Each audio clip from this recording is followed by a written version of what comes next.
Let's bring into the conversation columnist who covers business for Insider, Linette Lopez. Linette, it's good to see you. Hey. I want to talk about your new piece, but let's talk about inflation for a minute first, and what is in the control of this administration and what is not. I mentioned Steve Ratner was here a little while ago saying this was predictable in many ways when you pump that much money into the economy. What is left in the toolbox for this administration? I slightly disagree with Steve Ratner. I think that when you compare getting out of the economic shock that we've had the last 2 years compared to getting out of the 2008 economic shock, we've learned from comparing those two disasters that when you're cheap with the American people, it takes longer to get out of a situation like the one we were in. Okay, now we have an inflation problem. Janet Yellen is obviously saying she couldn't have foreseen the war in Ukraine. There are certain situations of obviously China shutting down that have complicated the picture for inflation, and it's going to be stickier than we anticipated.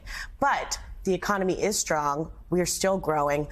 Rising interest rates will hurt certain sectors of the economy, but there is still a possibility that in a year or two, inflation will be tamped down. I don't think that anyone is as concerned about a stagflation situation. I think we have a stronger economy than we had in the 1970s, and also inflation is much lower than it was when it was peaking back then. So the problem is not as grave. We've always known this was going to happen. Since the Federal Reserve took interest rates to zero after the 2008 crisis, we always knew interest rates would go up at some time. But, you know, it happened fast, it happened furious, and with a little weird complications on the global stage at the same time. Yeah, I mean, the economy is strong, lots of jobs. The problem is that the inflation is outstripping and outpacing wage growth.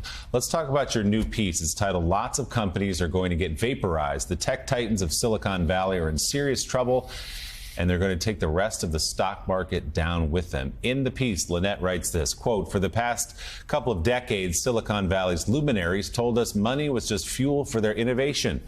What the market is showing us now, as once seemingly stable businesses degenerate, is that money was also the engine, the captain, and the destination. In the next few years, many of the hottest tech innovations of this market cycle will simply disappear.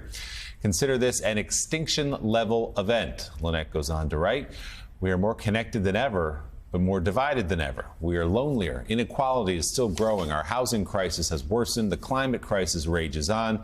We have the tech gods gave them 20 years of unfettered capital to solve these problems for us, and they didn't even come close. There will be new gods. The market can't help but create them. And hopefully they are people who can provide real solutions to the problems in our lives, rather than the old pantheon of trend followers whose time is coming to an end." So, Linette, who are we talking about here? Let's be specific. Well, first of all, I'm not going to San Francisco anytime soon. It wouldn't appear so. No, but I am talking about even the most vaunted companies that have come out of this cycle from, I would say, 2012 and the end of the financial crisis to now. Companies like Facebook, which is on its knees because Mark Zuckerberg doesn't seem to have a plan for the future at all to make anything useful. The metaverse is just this weird abstraction. Uber doesn't make money. Twitter doesn't make money. Lyft doesn't make money. All of these, Square doesn't make money. I could go on. All of them have been using accounting tricks and totally legal stuff to make their balance sheets look healthier than they actually are for the last 10 years. If you pay your employees in shares, when shares go up, it's great. But when shares go down, yikes. You either have to pay your employees out in cash, which you don't have because you don't actually make cash, or you have to issue more shares, which only depresses the values of your shares even more. These companies are in a tight spot. We know that they are leading the stock market down. They have been for the last few weeks, and it's been a very death-defying fall. We lose 1,000 points every now and then now. And it is tech leading this down because their bubble is popping. But wouldn't you agree that, and you're right, I mean, the tech stocks started the plunge 2 weeks ago, and they are increasing on a downward trend. But the stock market's history is that what goes downward eventually will come back up because some companies are just run better than other companies. So wouldn't you agree that Apple is better run than, say, Facebook or Google. Sure, and I compare this bubble a lot to the bubble in 1999, 2000, 2001.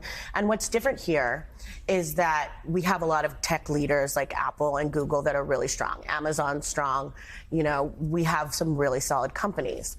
What's also different here, though, is that the companies that are not solid are $20–30 billion, not $2–3 billion, like they were in 1999, 2001. So we have a bigger problem in our economy because we let this bubble get bigger. The money was bigger. You know, you've seen the stories about WeWork. Who's the we? Wall Street, venture capital, the market, etc. And when the market turns, Wall Street turns with it really fast. It doesn't, send you a note, say, thanks for playing. It's been really fun, tech industry. We're leaving now. Thanks for the memories. No, it's time to sell. And that's what we've been seeing in the market right now. Just Wall Street completely running away, turning tail on these once vaunted golden growing companies and saying, actually, you don't make any money and we don't accept your, mumbo jumbo earnings metrics anymore. You can read Linette's column at businessinsider.com. Insider columnist Linette Lopez, good to see you. Thanks for being here this morning. Thanks for having me.